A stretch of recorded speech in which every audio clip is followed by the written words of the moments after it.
In this video, we're going to create a game over screen and allow us to restart our game when we press a button off of that widget. The first thing we're going to do is go into our game mode C++ class so that we can make some changes. The goal of the changes we're making in our game mode is to create a method that is going to handle our game over. Let's switch to our header file, and we're going to need two different methods. One that's going to be used in code and one that's going to be used within Blueprint, because on a game over, we want to trigger events in both places. First, for the code, we're going to make a void function called game over.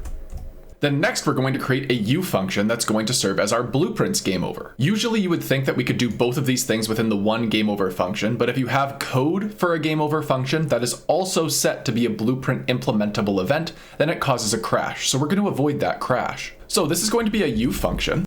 And the parameter here is going to be called Blueprint implementable event. This is saying that we want this to be an event that we can trigger within Blueprint. And then this is not returning anything. And we are going to call this BP game over, just for simplicity here. So now it's important to note we are not going to put anything for BP game over in our C++ class, but I am going to hit Alt and Enter together to create the definition of the regular game over inside of this C++ class. Now to finish up for our header file, we are going to need to add a Boolean variable that's going to control if we're in the game or not. So let's create a Boolean variable that we're going to call is game over. And we're going to set this to be false because to start, the game is going to be running. Now we're going to go into our C++ file and we're going to alter in this game over. The first thing we're going to do on a game over is change our is game over variable. So let's get our is game over and set that to be true because the game is now over. And then the only other thing that needs to happen here is we're then going to call our BP game over method. So now with this framework set up, we're going to go and we're going to adjust our existing code so that the score stops when our game is over. First, let's take a pit stop in begin play so that we can set the default value to is game over to be false when we start our game. Next, we're going to refactor our tick function so that all of this code relating to calculating our score happens in a separate event. An easy way to do this is to highlight everything you want to refactor and then right click. From there, you can hit quick actions and refactorings. From there, I'm going to hit this extract function dropdown. From there, it's going to let me name whatever I want my new function to be, and I'm going to call this update score. And then from there, once I hit OK, it goes and extracts this method. So now I have a new method called update score. And then in its place within the tick function, we now have the update score method. And then in case you were wondering, within our header file, this does create a new protected method as well. So it does both sides of the coin for us. We now only want to update our score when the game is running. So we're going to go here and we're going to say if not is game over, then we can update our score. Remember, the exclamation point serves as a logical not. So this is saying that if is game over is false, we will update our score. So now the only other thing we need to do in code is we're going to go into our enemies C++ class, and we're going to add in to end the game once we hit the player. So right after we handle the hit of the player, we're going to go and get a reference to our game mode and call the end game method. So let's start building this. In order to get a reference to our game mode, we first need to get a reference to our world. The way we do that is we're going to call get world. From there, we can call a method off of get world called game mode. And the one we're looking for here is get auth game mode. Now from here, things are going to get weird if we don't scroll all the way to the top of our C++ file and include the right header file. So I'm going to cheat by going back into my game mode, scrolling to the top and grabbing the header file that I need here. And then I'll go back to my enemy and I will just plop in the header file that I'm going to need to reference. So now we have a reference to the game mode that exists in our world. But we're going to need to call the method that we created off of our Dino game mode. And if I try and call a method off of this and search for game over, you will see that it doesn't pop up. And that's because it doesn't know we're a dinosaur game mode right now. It doesn't realize that we're using this custom functionality. So how do we solve that? Well, we're going to have to do a cast that we're getting oh so familiar with now. So let's cast to a dino run tutorial game mode. And then let's put all of this that we just created inside the parentheses. So now we're saying, let's get a reference to our game mode and let's make sure and use it as if it was the game mode that we're using, this Dino Run Tutorial game mode. And then with the casted value, we are now able to send game over. So now on a hit with our player, our enemy is going to send a signal to our game mode to call this game over method that we just created. So fantastic, we can save all of those changes and compile. So now let's show you what I did. If we hit play, we can see now that we have our score counting, and when we get hit by an enemy, the score stops, which is exactly what we want to happen. So now we're going to move into phase 2, which is removing the existing widget when we do get hit. So let's open up our blueprint for our game mode, and we already have some stuff present here. So making this bigger so that we can all see, we're going to right click and look for that event that we made in code called BP Game Over. So this is a new event that is going to do its own custom things when things get game overy. First, a consideration.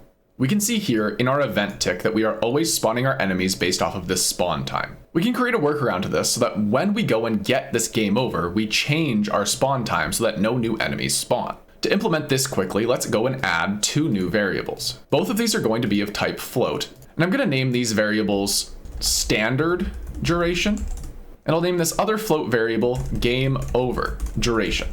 If I do a quick compile so that I can set the default values, we can go into the standard duration and we're going to make that equal to the 2 seconds that we want to be our standard duration. And then for our game over duration, let's set it to be something exquisitely long, such as 100 seconds. So now the first thing that we can do when a game over occurs is we're going to take our general spawn time and we're going to set it to be equal to our game over duration. This is perfect. Now we can go back into begin play here and we're going to do the same thing, but in reverse. Holding Alt to sever the tie, I'm going to do the same thing. I'm going to drag in my spawn time and I'm going to set my spawn time to be equal to my standard duration when we begin playing. And then I'll connect all these dots so that everything works the same way we're expecting. Now the next thing to do is to actually remove our scoreboard widget when we hit this game over. To do that, we're going to need a reference to the scoreboard widget that we create. So let's go back into this begin play here and we're going to right click the return value off of the create scoreboard widget. When I right click on that, I'm going to be able to promote this to a variable. Doing so is going to create this new set node for a new variable that we can see is of type scoreboard. So if I change the name of this variable over here to my scoreboard, it will automatically update it here. And then we can adjust things over here so that this set happens in sequence. And now we have reference to our scoreboard. And what that means is down here, after we've set our spawn time, we're going to be able to call something called remove from parent. Now you'll notice that we're pulling off of this set, so it's not going to have the right context. But if I remove the context sensitive button here, it's going to bring up the widget function remove from parent. Now all we need to do is give it a target. What's our target? Our target is the scoreboard that we just created. So let's get our scoreboard and plug it in there. So now if I compile this and save and quickly go back to our main screen and hit play, let's see what happens. As the brick flies in, we get hit and then the scoreboard disappears. This is perfect. So now the next thing we need to do is to create the new widget that we're going to display when game over happens. So let's right click user interface and get a widget blueprint going. And as before, this is going to be a user widget. And let's name this our game over screen. Let's open that up. So now we're going to create a very crude game over screen. I'm no artist and you can take as much time or as little time with this as you want to. The first thing we're going to do is we're going to grab our canvas panel and we're going to put that onto our widget. Then from there, I'm going to grab a button because I want everything to happen off of a button click. And then I'm going to grab a text box to display my score. And then I also want to have a text box on my button so that we can display something on our button. Let's start placing things now. Starting with our text block, we're going to set things up the same way we set up our scoreboard because we want it to literally be identical. So we're going to check off is variable, and we're going to change the content of our text to be equal to a binding. Now I'm going to cheat by going out of this blueprint and opening up my scoreboard blueprint. If I go into the graph, I'm going to copy everything that I set up because I want it to be the exact same, and I'm going to paste that inside of my game over screen. Now the only thing that's different is we have to delete the existing return node and then plug in get text to the start of our stuff, and then everything will work the same. Nice and easy. If we click on designer here, we're now going to be able to actually design our blueprint. First, starting with our text block. I'm going to anchor this to the middle of the screen and I'm going to reset my position so that it falls into the middle of the screen. And since I do want this to properly align with the middle of the screen, I'm going to set my alignment on the x-axis to be 0.5. That is going to align things properly with the center. Then from there, you can mess with everything that you want to mess with here. The only thing that I'm going to do is I'm going to blow up the font so that it's a little bigger. And then I can put my justification to the middle so that it justifies itself to the middle. And then to make this to display higher up on the screen, I'm going to change this to a negative Y value, let's say negative Y300. Our button is going to do something similar. We're going to anchor our button to the middle of the screen. We're going to reset our X and Y position. And I'm going to set my alignment to be 0.5 on the X axis so it covers the middle. And then since I want this to be a cube, I'm going to set my size so that it's the same. I'm going to make it 100 in the X and 100 in the Y so that we have a nice little cube here. Now if I click on the text on my button, I'm going to be able to change the text. And this I'm going to just make it say reset ? And then from there, I'm just going to shrink the font a little bit so that it fits nicely inside that button. And now we're good to set up the click. The easy way to set up clicks for buttons that you create inside these widgets is to first click on the button that you want to create a method for, and then go to the details pane and scroll all the way to the bottom where it has these pre-coded events.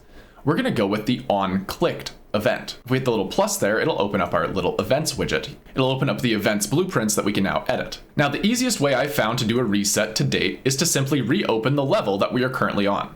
We only have one level in this project, so the easiest way we're going to do that is we're going to drag off and we're going to call a method called openLevel.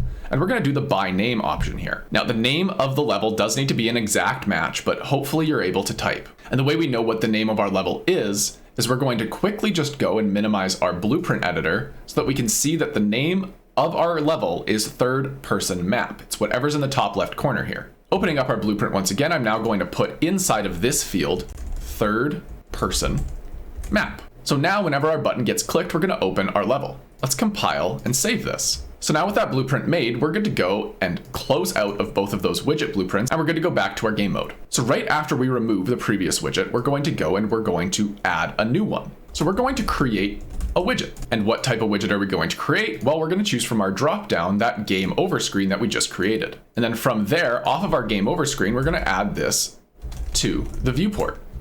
And then we're good to go and slide this in.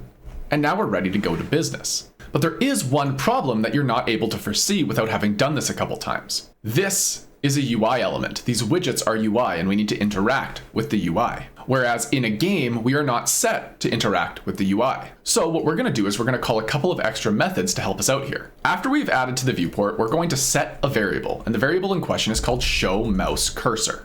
Basically, when this widget appears, we're gonna wanna show the mouse cursor on screen so that we're able to interact with it. And then we do need to give this a variable here, and this needs to be a player controller object reference. So let's drag backwards and let's get our player controller. And we're good to leave this to player index 0 because we only have one player. Then from there, after we've made the mouse cursor show up on screen, we're gonna need to go here and set our input mode to be UI only. And then from there, it needs a reference to the player controller, and it needs a reference to the widget that's gonna be in focus.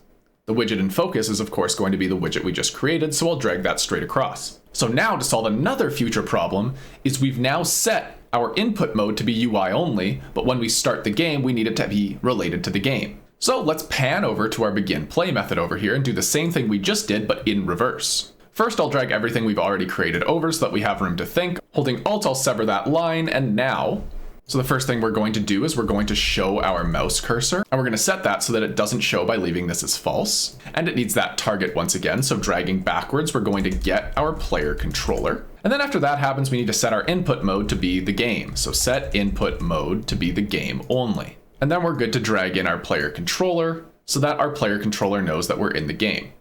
And then we can connect these so that everything we built previously also works. And when I hit compile, you can see we get an error here because this player controller chose a different get player controller because this is a player state rather than this down here, which is the actual player controller. So I'm just gonna copy and paste to bring this over here. I'll delete the faux, and now I'll plug in the right boxes. And now I'm good to hit compile. That'll all succeed now, and I can close out of this and hit play. So now when we get hit, we stop, we start T-posing dramatically away, our score displays nicely, and we have our little reset button. When I click reset, we go back into the game and we're good to duck, jump, and have a good time once again. Fantastic. That is the end of what I'm going to be doing for this Dino Run project.